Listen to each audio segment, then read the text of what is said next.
ए सावी, सावी चल चल बाळा. हे बघ कोण आहे. चला आपला ब्लॉग चालू झालेला आहे. चल चला चला चला बसा. बसली तू पण बसली.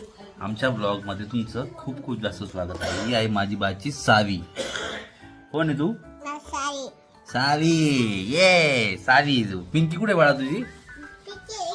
इथे आहे पिंकी. धर बरं पिंकी. पिंकीला माया माया कर. बघा पिंकी बघा माझी पिंकी. असंच चालू असतं 24 तास.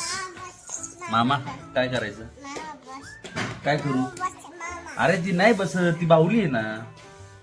ती नाही बसणार बाळा. कुठे बसू.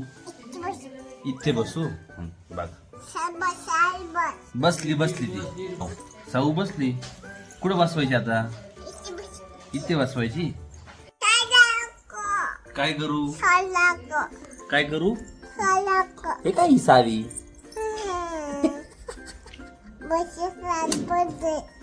काय सावी बसली.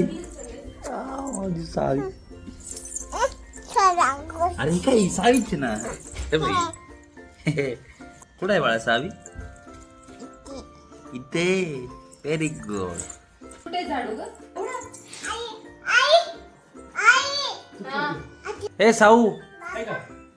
अरे राहू दे तिथं. बापरे अरे बापरे अरे बापरे अरे बापरे. क्यूट कुट कस करते तू. अरे डोकं कुठे तुझं. अरे बाप. Ticket ticket. अरे झाडू नको. तू नको झाडू मारू. तू तू बस. सावी.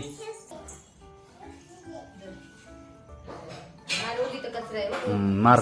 झाडू मारते तू.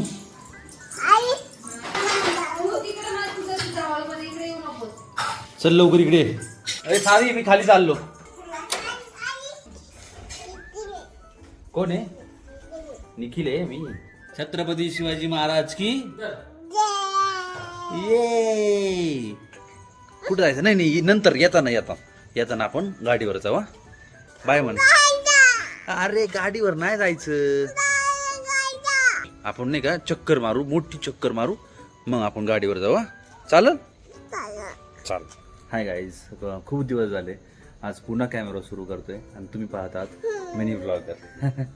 आणि ही काही नवीन सुरुवात नाही आहे. ही एक थांबलेली गोष्ट परत उचलायची एक हिंमत आहे. खरं सांगायचं तर मला ब्लॉग करायचा होता पण जमलं नाही. आयुष्यात इतक्या गोष्टी आल्या. इतक्या सिच्युएशन बदलल्या की कॅमेरा हातात घ्यायची इच्छा असूनही तो सुरूच झाला नाही. तर मनात कुठेतरी एक गोष्ट राहूनच जात होती की हे सगळं निघून जाते. कॅप्चर होत नाही आहे. आज परत एक ब्लॉग सुरू करतोय पण कोणत्या. हां बोल. आईवर आहे. आईवर आहे. आज परत ब्लॉग सुरू करतोय. आईकडे जाऊ. हां आज परत एकदा ब्लॉग सुरू करतोय पण कोणाला इम्प्रेस करायला नाही. कोणाला दाखवायला नाही की मी किती मोठा क्रिएटर आहे. मला फेमस व्हायचं नाही आहे. मला फक्त माझ्या आयुष्यातली क्षण हारून द्यायचे नाही आहेत. हे व्लॉग्स परफेक्ट नसतील. कधी अपलोड उशीर येतील. कधी काही स्पेशल नसेल. कधी काही स्पेशल असेल पण जे असेल ते खरं असेल. कारण काही वर्षांनी जेव्हा मी मागे वळून पाहिल तेव्हा मला व्ह्यूज नाही तर मला आठवणी दिसायला हव्यात. आणि जर तुम्ही तुमचं आयुष्य कधी पॉजवर गेलं असेल किंवा तुम्ही काहीतरी सुरू करायचं ठरवून खूप वेळ थांबला असाल तर हा व्लॉग नक्की तुमच्यासाठी आहे.